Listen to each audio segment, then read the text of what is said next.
Jom tengok soalan ni. Soalan ni dari Kelantan 2024, kertas 2 soalan 9. So tajuk dia ada vektor. So Raja menunjukkan sebuah segitiga OMN lah. So OP nisbah PN sama 4:1. So 4 kepada 1. So kami labelkan nisbah mereka dulu lah. For this one 4, this one 1. MS dengan SO. So this one 1, this one 2. Okay. So dia minta kami ungkapkan dalam sebutan X bagi vektor yang berikut. So vektor PM. Okay. So yang ini macam mana kami nak pergi? So dia ada beri vektor ON dan MN. So kami guna PN campur NM. Okay. So PM sama dengan 1/5 ON. Okay. NM ialah tolak 6Y lah. Okay. So ON kami gantikan dengan 15X. Okay. So bermaksud kami akan dapat 3X tolak 6Y. Okay, yang OS tu. OS pula macam mana kami nak pergi? So OS sama dengan 2/3 OM. Okay. Then OM kami pecahkan jadi ON plus NM. Okay. So ON kami ganti dengan 15X. NM adalah tolak 6Y. So pemudahkan jadi 10X tolak 4Y. B tu. Diberi ni. Dia minta kami cari OS. So kami continue dari A2 lah. So OS sama dengan 10X tolak 4Y. So X dan Y kami gantilah dengan diberi. Okay. For ni.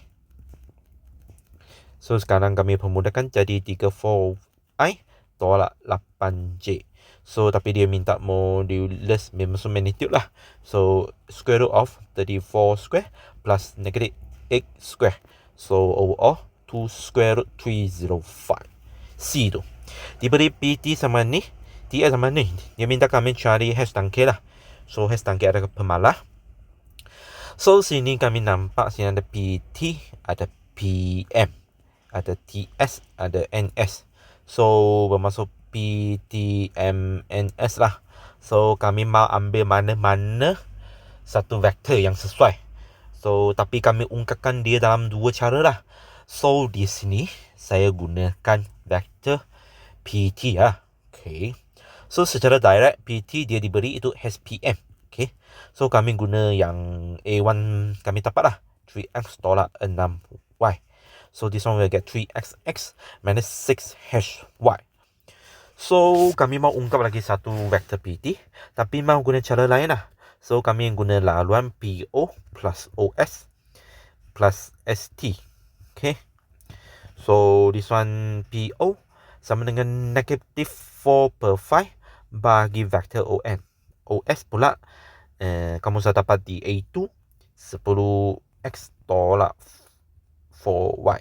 Okay, ST kamu ganti dengan tolak KNS. Okay, ON tu kamu ganti dengan 15x. Okay, so sini masih sama plus 10x minus 4y minus K. Okay, NS ini kami tukarkan jadi NO plus OS. Okay. So depan sini kami boleh permudahkan. Jadi negatif 2x tolak 4y. Okay. So yang NO plus OX ni kami tulis dia di sini lah. So NO negatif 15x. OS adalah plus 10x minus 4y. Okay. So sini kami permudahkannya lagi. Jadi 5k tolak 2x. Lepas tu plus 4k tolak 4. Sini y. Okay, so lepas tu kami bandingkan. So bermaksud 3x sama dengan 5k tolak 2. Lagi satu 6h sama dengan lagi 6h sama dengan 4k minus 4. Okay. So sini kami darabkan 2. 6h sama dengan 10k minus 4. Okay. So this one 1. This one 2. So kami 1 tambah 2. So 14k tolak 8 equal to 0. So k equal to 4/7. So kami gantilah K sama 4/7 ke mana-mana yang kamu suka lah. Saya ganti ke 1 lah. So 6H sama dengan 10.